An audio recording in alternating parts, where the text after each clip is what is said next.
Hey everyone, I am back in my office. New office. Look, it's so tropical. Florida out there. It's so beautiful. It's amazing. Today I want to talk about Foucault.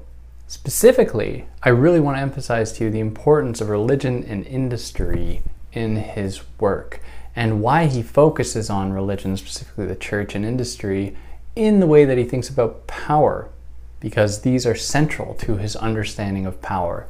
That is, emerging ideas about industry and a much longer legacy of the church and its specific practices of exclusion and confinement. Now, before jumping into it, hi, I'm David. I explain philosophical concepts and ideas and ways to make them accessible to you. So if you're new here, like, share, subscribe. I mean, that would help me out a lot.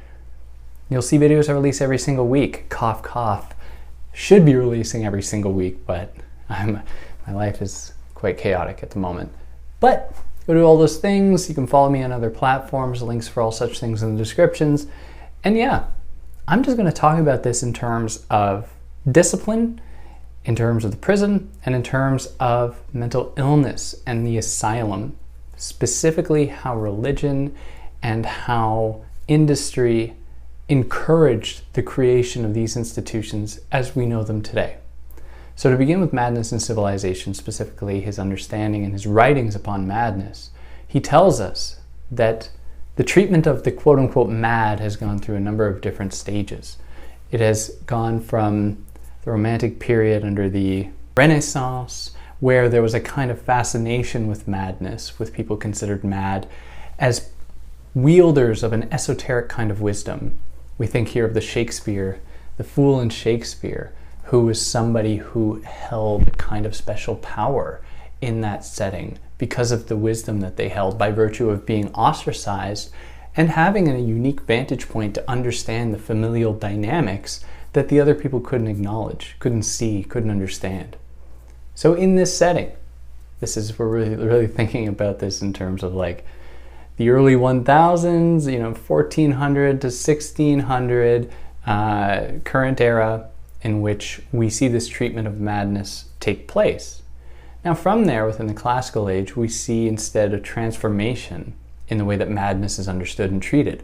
It is not a secret site of possible knowledge, it is something that must be silenced, something that must be confined away, sent away into dungeons a lot of the time, essentially to be taken away from society. And this would eventually culminate into the modern perspective or modern approaches in which the mad were treated not as being morally corrupt or evil, but as being sick, needing medical help, medical attention that only the right people with the right credentials could actually treat. Now, how does religion and industry play a part here? Well, when the mad were being, quote unquote mad, were being institutionalized, they were being confined, many of the people who would actually be institutionalized had nothing to do with madness as we might understand it today. Instead, they were people who were lazy at work, who were unhoused, who were moving around a lot, who were itinerant, vagabonds. It's one of the ways that they were understood. And so we see then that a certain interest was being reflected in the way that people were being ostracized, people were being excommunicated from their own communities and being sent away into these dungeon-like structures, in these houses of confinement. They were put there, at least in part, because they were not working properly. They were not acting as the proper subjects of the capitalist economy, the right kinds of workers who would properly sell their labor power and work as hard as they needed to. They would then be sent to these houses of confinement where they would likely live out the rest of their days or just suffer unspeakable horrors. So what about the church? I mean, clearly there's something going on here. Clearly the idea about the mad being evil has something to do with the church, and it really does. And Foucault points out that much of the way that people feared the mad and madness was motivated by the belief that the mad were sinful, that they had committed some kind of sin in their laziness.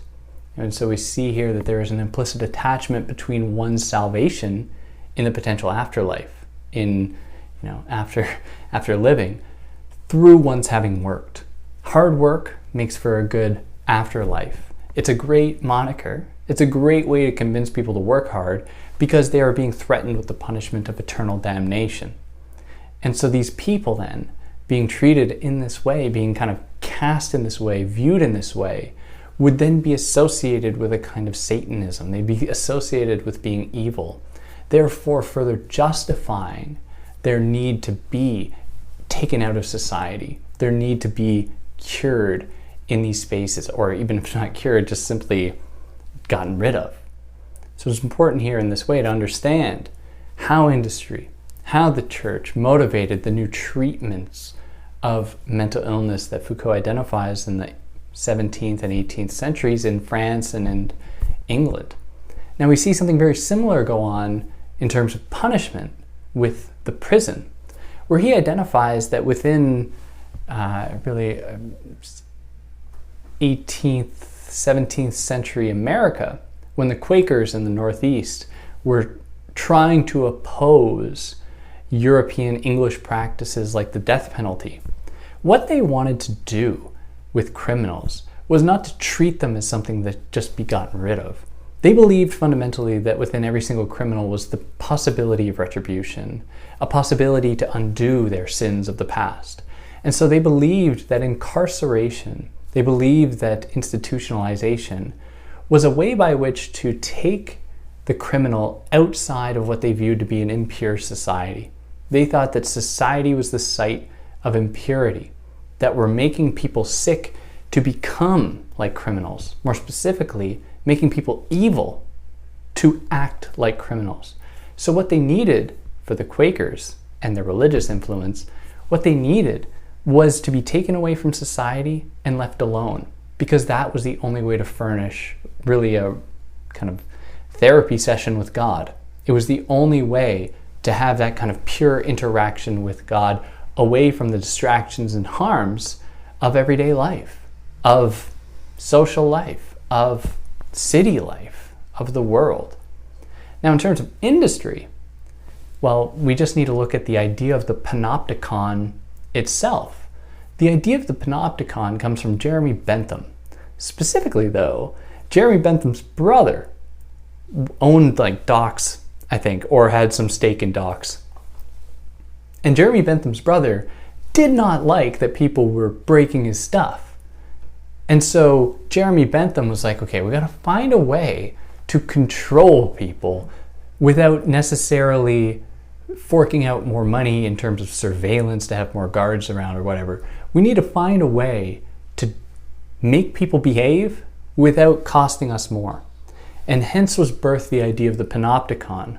The panopticon, for those that don't know, I've done an episode specifically on it if you're interested, but the panopticon was a structure devised by Jeremy Bentham in which there's this, it's a circular structure, and the circular structure, hollow in the middle, kind of a round, think of like the Colosseum, maybe something like that, where along all the walls in the circular circumference part are prison cells. And then in the middle is a watchtower.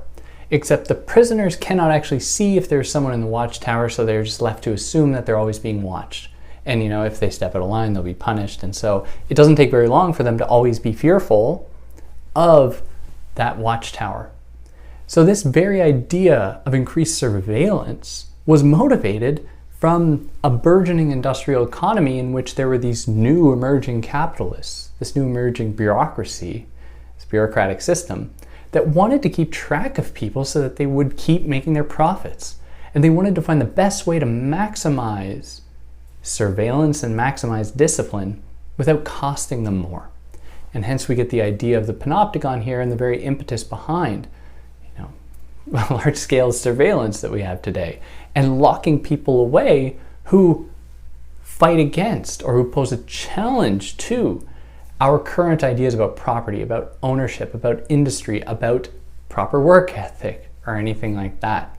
So I just think that it's important to kind of understand these various influences, specifically understanding the role of the church, the role of industry in Foucault's work, and of course the same can be applied to his understanding of sexuality in the clinic.